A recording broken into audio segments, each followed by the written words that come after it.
Here we are with another Uncle Gonzo random 5 questions at the launch pad here in Albuquerque, New Mexico. And this question it goes to Live, Li- Live the artist. What's going on? Hamarawe nani sa Olivia Komachi, PC Nanamasu Tani guy. Hello, my name is Olivia Komachi. I'm 21 years old from Topeka, Kansas. All right. What language was that? That was Comanche. All right. That's awesome. Yeah, for sure. And then first question I'll ask, coming from Kansas to Albuquerque, was there like a culture shock or what was the big difference from moving from Kansas to New Mexico? Absolutely. There was a huge difference, actually. Before I moved to Albuquerque, I lived in Oklahoma for a little bit. That's where a lot of the Comanches were, a lot of the reservation there. And so from Topeka, it was a lot of non-natives. And then moving from Topeka to Oklahoma, there was a lot of natives. And so that itself was a culture shock. And then from Oklahoma to New Mexico, not so much just because there was a lot of natives still, but I guess it's more urban. It's a mixture of Native Americans here and also being urban. And Oklahoma is a lot more just res, and so each one has its own flavor. All right.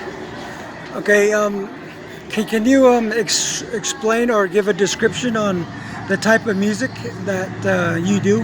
Absolutely. If I were to describe my genre, it would be lo-fi, some alternative rock, and I sing and I have a loop station, and I play guitar, piano, cello, violin.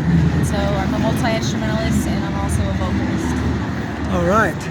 As a indigenous woman here in the United States, what is your take on Native Congresswomen becoming part of the government?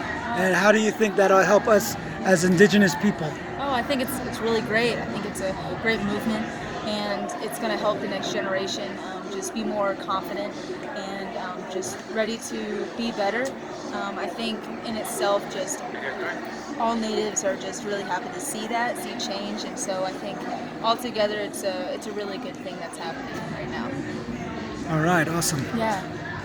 Okay, and your take on how would us as indigenous people get involved with the issues of missing and murdered indigenous women? How can we encourage our youth to get involved with that movement? Absolutely. It's a really good question.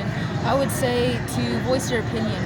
I would say go to rallies. I would say consistently post on social media about how you feel about it, and also just talk to family and friends about it, because you never know when your family member could have some kind of situation they're going through, and you can prevent that from happening, with just talking to your family or friend just about stuff they're going through.